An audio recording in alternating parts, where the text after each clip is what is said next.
Anne of Green Gables. Chapter 14. Anne's Confession.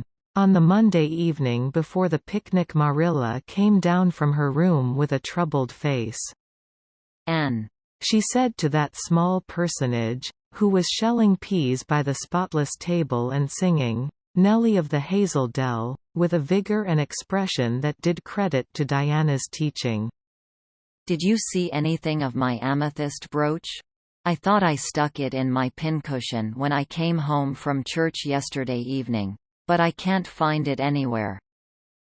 I saw it this afternoon, when you were away at the Aid Society," said Anne, a little slowly.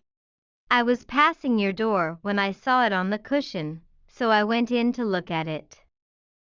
"Did you touch it?" said Marilla sternly. "Yes," admitted Anne. "I took it up and I pinned it on my breast just to see how it would look." "You had no business to do anything of the sort. It's very wrong in a little girl to meddle.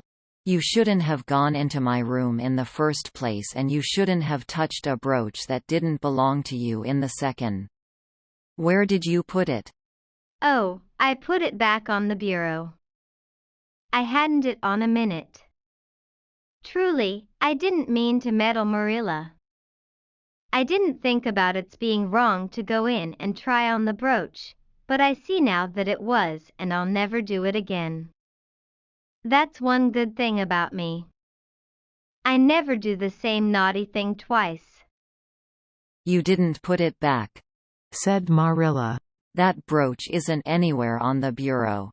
You've taken it out or something, Anne." "I did put it back," said Anne quickly, pertly, Marilla thought. Said Anne quickly, pertly, Marilla thought. "I don't just remember whether I stuck it on the pincushion or laid it in the china tray. But I'm perfectly certain I put it back." "I'll go and have another look," said Marilla, determining to be just. "If you put that brooch back, it's there still. If it isn't, I'll know you didn't, that's all."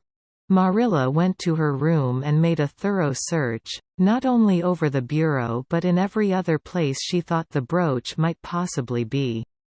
It was not to be found, and she returned to the kitchen. "Anne, the brooch is gone.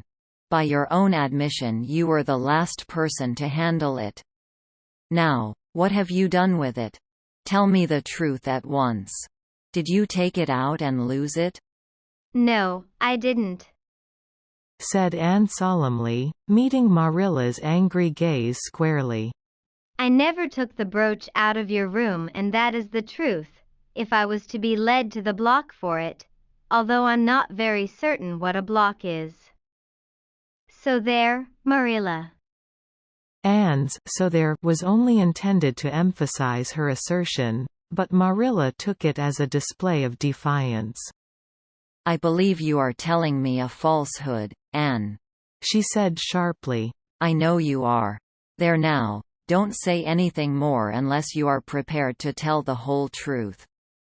Go to your room and stay there until you are ready to confess." "Will I take the peas with me?" said Anne meekly. "No, I'll finish shelling them myself. Do as I bid you." When Anne had gone, Marilla went about her evening tasks in a very disturbed state of mind. She was worried about her valuable brooch. What if Anne had lost it? And how wicked of the child to deny having taken it, when anybody could see she must have. With such an innocent face too. I don't know what I wouldn't sooner have had happen, thought Marilla, as she nervously shelled the peas. Of course, I don't suppose she meant to steal it or anything like that. She's just taken it to play with or help along that imagination of hers. She must have taken it, that's clear, for there hasn't been a soul in that room since she was in it, by her own story, until I went up tonight. And the brooch is gone, there's nothing surer. I suppose she has lost it and is afraid to own up for fear she'll be punished. It's a dreadful thing to think she tells falsehoods. It's a far worse thing than her fit of temper. It's a fearful responsibility to have a child in your house you can't trust. Slyness and untruthfulness. That's what she has displayed. I declare I feel worse about that than about the brooch. If she'd only have told the truth about it I wouldn't mind so much." Marilla went to her room at intervals all through the evening and searched for the brooch, without finding it.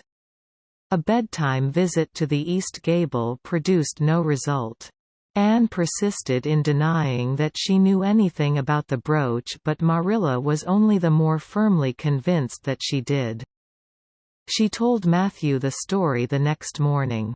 Matthew was confounded and puzzled. He could not so quickly lose faith in Anne, but he had to admit that circumstances were against her. "You're sure it hasn't fell down behind the bureau?" was the only suggestion he could offer. "I've moved the bureau and I've taken out the drawers and I've looked in every crack and cranny," was Marilla's positive answer. "The brooch is gone and that child has taken it and lied about it. That's the plain, ugly truth, Matthew Cuthbert, and we might as well look it in the face." "Well now, what are you going to do about it?" Matthew asked forlornly, feeling secretly thankful that Marilla and not he had to deal with the situation. He felt no desire to put his oar in this time. "She'll stay in her room until she confesses," said Marilla grimly, remembering the success of this method in the former case. "Then we'll see. Perhaps we'll be able to find the brooch if she'll only tell where she took it. But in any case she'll have to be severely punished, Matthew." "Well now, you'll have to punish her," said Matthew, reaching for his hat. "I've nothing to do with it, remember. You warned me off yourself." Marilla felt deserted by everyone. She could not even go to Mrs. Lynde for advice. She went up to the east gable with a very serious face and left it with a face more serious still. Anne steadfastly refused to confess. She persisted in asserting that she had not taken the brooch. The child had evidently been crying and Marilla felt a pang of pity which she sternly repressed. By night she was, as she expressed it, beat out. "You'll stay in this room until you confess, Anne. You can make up your mind to that," she said firmly. "But the picnic is tomorrow." "Marilla," cried Anne. "You won't keep me from going to that, will you? You'll just let me out for the afternoon, won't you? Then I'll stay here as long as you like afterwards cheerfully. But I must go to the picnic." "You'll not go to picnics nor anywhere else until you've confessed, Anne." "Oh, Marilla," gasped Anne. But Marilla had gone out and shut the door. Wednesday morning dawned as bright and fair as if expressly made to order for the picnic. Birds sang around Green Gables. The Madonna lilies in the garden sent out whiffs of perfume that entered in on viewless winds at every door and window, and wandered through halls and rooms like spirits of benediction. The birches in the hollow waved joyful hands as if watching for Anne's usual morning greeting from the east gable. But Anne was not at her window. When Marilla took her breakfast up to her she found the child sitting primly on her bed, pale and resolute, with tight-shut lips and gleaming eyes. "Marilla, I'm ready to confess." "Ah." Marilla laid down her tray. Once again her method had succeeded, but her success was very bitter to her. "Let me hear what you have to say then, Anne." "I took the amethyst brooch," said Anne, as if repeating a lesson she had learned. "I took it just as you said. I didn't mean to take it when I went in.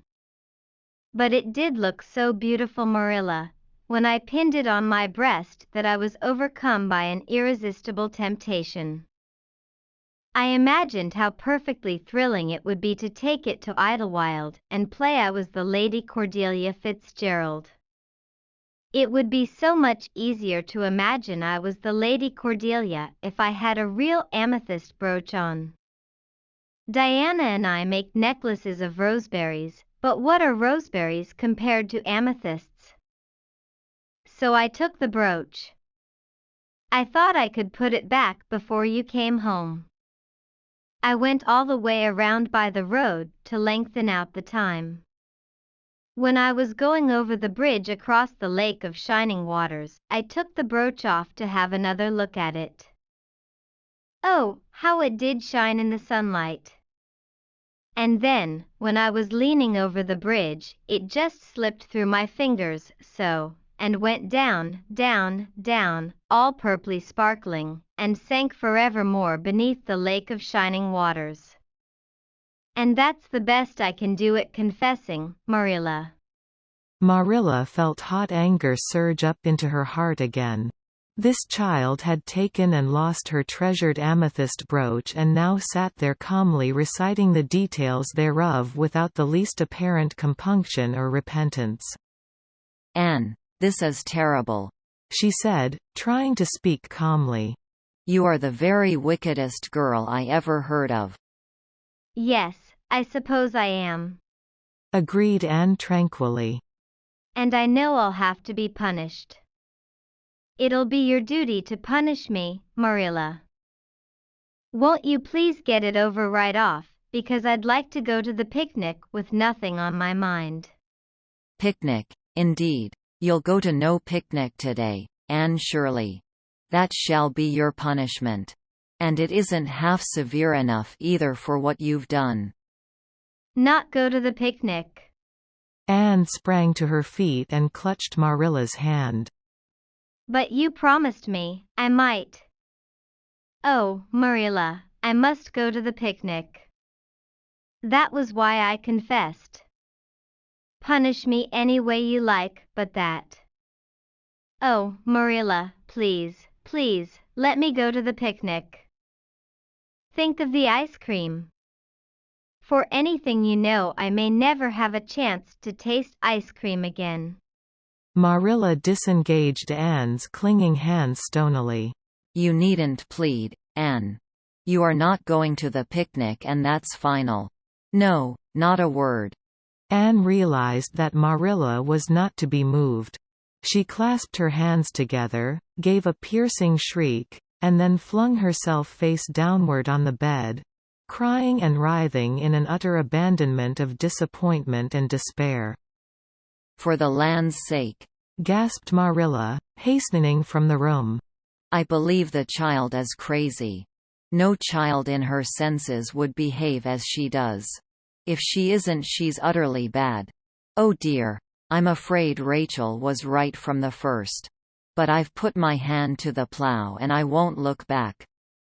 That was a dismal morning.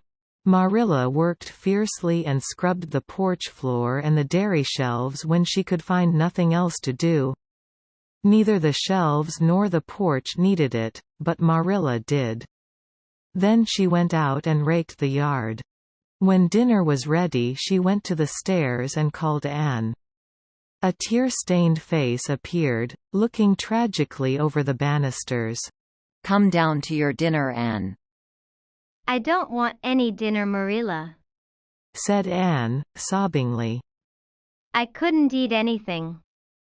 My heart is broken. You'll feel remorse of conscience someday, I expect, for breaking it, Marilla, but I forgive you. Remember when the time comes that I forgive you. But please don't ask me to eat anything, especially boiled pork and greens. Boiled pork and greens are so unromantic when one is in affliction. Exasperated, Marilla returned to the kitchen and poured out her tale of woe to Matthew, who, between his sense of justice and his unlawful sympathy with Anne, was a miserable man. Well now, she shouldn't have taken the brooch, Marilla, or told stories about it. he admitted, mournfully surveying his plateful of unromantic pork and greens as if he, like Anne, thought it a food unsuited to crises of feeling. But she's such a little thing, such an interesting little thing. Don't you think it's pretty rough not to let her go to the picnic when she's so set on it? Matthew Cuthbert, I'm amazed at you. I think I've let her off entirely too easy. And she doesn't appear to realize how wicked she's been at all. That's what worries me most. If she'd really felt sorry, it wouldn't be so bad. And you don't seem to realize it neither. You're making excuses for her all the time to yourself. I can see that. Well now, she's such a little thing. Feebly reiterated Matthew. And there should be allowances made, Marilla. You know she's never had any bringing up. Well, she's having it now, retorted Marilla. The retort silenced Matthew if it did not convince him. That dinner was a very dismal meal. The only cheerful thing about it was Jerry Buote, the hired boy, and Marilla resented his cheerfulness as a personal insult. When her dishes were washed and her bread sponge set and her hens fed, Marilla remembered that she had noticed a small rent in her best black lace shawl when she had taken it off on Monday afternoon on returning from the Ladies' Aid. She would go and mend it. The shawl was in a box in her trunk. As Marilla lifted it out, the sunlight, falling through the vines that clustered thickly about the window, struck upon something caught in the shawl. Something that glittered and sparkled in facets of violet light. Marilla snatched at it with a gasp. It was the amethyst brooch, hanging to a thread of the lace by its catch. "Dear life and heart," said Marilla blankly. "What does this mean? Here's my brooch safe and sound that I thought was at the bottom of Barry's pond. Whatever did that girl mean by saying she took it and lost it? I declare I believe Green Gables is bewitched. I remember now that when I took off my shawl Monday afternoon I laid it on the bureau for a minute. I suppose the brooch got caught in it somehow. Well." Marilla betook herself to the east gable, brooch in hand. Anne had cried herself out and was sitting dejectedly by the window. "Anne Shirley," said Marilla solemnly, "I've just found my brooch hanging to my black lace shawl. Now I want to know what that rigmarole you told me this morning meant." "Why, you said you'd keep me here until I confessed," returned Anne wearily. "and so I decided to confess, because I was bound to get to the picnic. I thought out a confession last night after I went to bed and made it as interesting as I could. And I said it over and over so that I wouldn't forget it. But you wouldn't let me go to the picnic after all, so all my trouble was wasted." Marilla had to laugh in spite of herself. But her conscience pricked her. "Anne, you do beat all. But I was wrong. I see that now. I shouldn't have doubted your word when I'd never known you to tell a story. Of course, it wasn't right for you to confess to a thing you hadn't done. It was very wrong to do so. But I drove you to it. So if you'll forgive me, Anne, I'll forgive you and we'll start square again. And now get yourself ready for the picnic." Anne flew up like a rocket. "Oh, Marilla, isn't it too late?" "No, it's only 2 o'clock. They won't be more than well gathered yet and it'll be an hour before they have tea. Wash your face and comb your hair and put on your gingham. I'll fill a basket for you. There's plenty of stuff baked in the house. And I'll get Jerry to hitch up the sorrel and drive you down to the picnic ground." "Oh, Marilla," exclaimed Anne, flying to the washstand. 5 minutes ago I was so miserable I was wishing I'd never been born, and now I wouldn't change places with an angel." That night a thoroughly happy, completely tired-out Anne returned to Green Gables in a state of beatification impossible to describe. "Oh, Marilla, I've had a perfectly scrumptious time. Scrumptious is a new word I learned today. I heard Mary Alice Bell use it. Isn't it very expressive? Everything was lovely. We had a splendid tea, and then Mr. Harmon Andrews took us all for a row on the Lake of Shining Waters, 6 of us at a time. And Jane Andrews nearly fell overboard. She was leaning out to pick water lilies, and if Mr. Andrews hadn't caught her by her sash just in the nick of time, she'd fallen in and probably been drowned. I wish it had been me. It would have been such a romantic experience to have been nearly drowned. It would be such a thrilling tale to tell. And we had the ice cream. Words fail me to describe that ice cream. Marilla, I assure you it was sublime. That evening Marilla told the whole story to Matthew over her stocking basket. I'm willing to own up that I made a mistake. She concluded candidly. But I've learned a lesson. I have to laugh when I think of Anne's confession. Although I suppose I shouldn't, for it really was a falsehood. But it doesn't seem as bad as the other would have been, somehow, and anyhow I'm responsible for it. That child is hard to understand in some respects. But I believe she'll turn out all right yet. And there's one thing certain. No house will ever be dull that she's in. End of chapter 14.